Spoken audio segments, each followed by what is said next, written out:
নমস্কাৰ। এই মুহূৰ্তত অসমৰ প্ৰত্যেক ৰাখি জনতালৈ দি ওলাইছোঁ ডাঙৰ খবৰ। আজি হৈছে 5 মাৰ্চ। আজি অসমৰ লাখ লাখ দুখীয়াসকললৈ কেইখনমান চৰকাৰী আঁচনিলৈ দিব ওলাইছোঁ ডাঙৰ খবৰ। তো যিসকল মানুহে ভিডিঅ'টোত ক্লিক কৰিছে অনুগ্ৰহ কৰি ভিডিঅ'টো স্কিপ নকৰি প্ৰথমৰ পৰা শেষলৈ চাই থাকিব, কিয়নো এইটো ভিডিঅ'ৰ মাজত অৰুণোদয় আঁচনিৰ টকা প্ৰদানৰ পৰা আৰম্ভ কৰি PM কিষাণ আঁচনিলৈ কেইখনমান গুৰুত্বপূৰ্ণ খবৰ আপোনালোকক প্ৰদান কৰিম। অনুগ্ৰহ কৰি ভিডিঅ'টোত ক্লিক কৰিছোঁ যদি ভিডিঅ'টো স্কিপ নকৰি প্ৰথমৰ পৰা শেষলৈ চাই থাকিব। লগতে মোৰ চেনেলত নতুন হ'লে প্লিজ চেনেলটো ছাবস্ক্ৰাইব কৰি মোৰ লগত থাকিব। তো বলক ভিডিঅ'টো আৰম্ভ কৰি আজি প্ৰথমটো গুৰুত্বপূৰ্ণ খবৰৰ বিষয়ে বিস্তাৰিত জানি লওক। তো আজি প্ৰথমটো গুৰুত্বপূৰ্ণ খবৰ হ'ল অসমৰ মাননীয় মুখ্যমন্ত্ৰী ডাঙৰীয়াই প্ৰদান কৰা এক বিশেষ আপডেট লৈ। তো ইয়াতে কি লিখা আছে পঢ়ি শুনাই দিছোঁ। তো ইয়াতে লিখা আছে, অসমৰ চাহ বাগিচা শ্ৰমিকসকলৰ মজুৰি শ্ৰম আদালতে চূড়ান্তভাৱে নিৰ্ধাৰণ নকৰালৈকে অন্তৱৰ্তীকালীন ব্যৱস্থা হিচাপে 30 টকাকৈ বৃদ্ধি কৰাৰ এক গুৰুত্বপূৰ্ণ সিদ্ধান্ত গ্ৰহণ কৰা হৈছে। তো ইয়াতে উল্লেখ কৰা অনুযায়ী অসম চৰকাৰে চাহ বাগিচা শ্ৰমিকসকলৰ মজুৰি 30 টকাকৈ বৃদ্ধি কৰিছে। তেতিয়া আপোনালোকক দিব ওলাইছোঁ আজি দ্বিতীয়টো খুবেই গুৰুত্বপূৰ্ণ খবৰ। আজিৰ দ্বিতীয়টো গুৰুত্বপূৰ্ণ খবৰ হ'ল অৰুণোদয় আঁচনিলৈ। তো ইয়াৰ পিছত PM কিষাণ আঁচনিৰ 22 নম্বৰ কিস্তি ধন প্ৰদানক লৈ এক বিশেষ আপডেট আপোনালোকক প্ৰদান কৰিম। তো আপোনালোকে মোবাইল স্ক্ৰীনত চাব পাৰিছে অৰুণোদয় আঁচনিলৈ অজন্তা নায়ক ডাঙৰীয়ানীয়ে এক বিশেষ আপডেট প্ৰদান কৰিছে। ইয়াতে লিখা আছে, অহা 10 মাৰ্চ তাৰিখে অনুষ্ঠিত হ'বলগীয়া অৰুণোদয় আঁচনিৰ পুঁজি বিতৰণ কাৰ্যসূচী যাতে সফলভাৱে ৰূপায়ণ হয় সেই সন্দৰ্ভত আজি যোৰহাট জিলা আয়ুক্তৰ সহিতে সংশ্লিষ্ট বিষয়াসকলৰ পৰা প্ৰস্তুতি সন্দৰ্ভত বুজ ল'বলৈ ভাৰ্চুৱেলি আলোচনাত মিলিত হওঁ। তো তাৰপিছত আৰু কি লিখা আছে পঢ়ি আপোনালোকক বিতংভাৱে বুজাই দিছোঁ, অনুগ্ৰহ কৰি চাই থাকিব।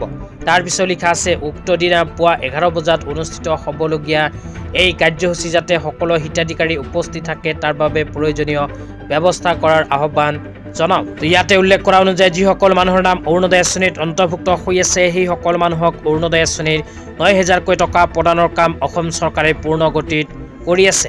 তো অহা 10 মাৰ্চ তাৰিখে দিনৰ 11 বজাৰ পিছত অৰুণোদয় আঁচনিৰ হিতাধিকাৰীসকলৰ বাবে অৰুণোদয় আঁচনিৰ 9,000কৈ টকা ৰিলিজ কৰিব অসম চৰকাৰে।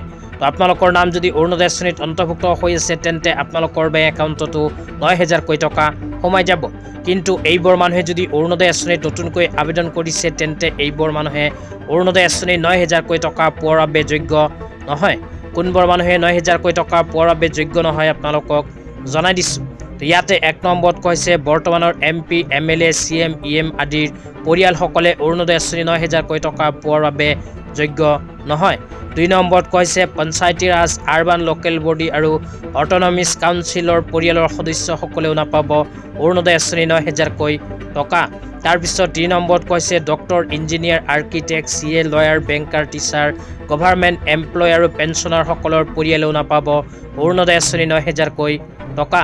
তাৰপিছত কৈছে, government contractor, real estate builder, industrialist, trade licence থকাসকলে, বিজনেছমেন আৰু ইনকাম টেক্স পে' কৰাসকলৰ পৰিয়ালেও অৰুণোদয় আঁচনি 9,000কৈ টকা পোৱাৰ বাবে যোগ্য নহয়। তাৰপিছত কৈছে, যিসমূহ মানুহৰ ঘৰত 4চকীয়া বাহন আছে, 4চকীয়া বাহন থকা পৰিয়ালেও অৰুণোদয় আঁচনি 9,000কৈ টকা পোৱাৰ বাবে যোগ্য নহয়। তাৰপিছত কৈছে, আপোনালোকে যদি চৰকাৰৰ ফালৰ পৰা অৰুণোদয় আঁচনিৰ সম পৰিমাণৰ কোনো আঁচনিৰ জৰিয়তে আৰ্থিক সাহায্য লাভ কৰি আছে সেই ক্ষেত্ৰতো অৰুণোদয় আঁচনি 9,000কৈ টকা পোৱাৰ বাবে আপুনি যোগ্য নহয়। তো এইবোৰ মানুহে যদি অৰুণোদয় আঁচনিত আবেদন কৰিছে তেন্তে এইবোৰ মানুহৰ বেংক একাউণ্টত অৰুণোদয় আঁচনি 9,000কৈ টকা নোসোমাব পাৰে। তেতিয়া আপোনালোকক দিব ওলাইছোঁ আজি তৃতীয়টো খুবেই গুৰুত্বপূৰ্ণ খবৰ। আজি তৃতীয়টো গুৰুত্বপূৰ্ণ খবৰ হ'ল PM কিষাণ আঁচনিলৈ। তো যিসকল কৃষকৰ নাম PM কিষাণ আঁচনিত অন্তৰ্ভুক্ত হৈ আছে সেইসকল কৃষকৰ বেংক একাউণ্টত এতিয়া সোমাব PM কিষাণ আঁচনিৰ 22 নম্বৰ কিস্তিৰ ধন। তো PM কিষাণ আঁচনিৰ 22 নম্বৰ কিস্তি ধন কেতিয়া সোমাব এই বিষয়ত চৰকাৰৰ ফালৰ পৰা কোনো অফিচিয়েল আপডেট এতিয়ালৈকে প্ৰকাশ কৰা নাই। হয়তো 2 এদিনৰ ভিতৰতেই প্ৰকাশ হ'ব।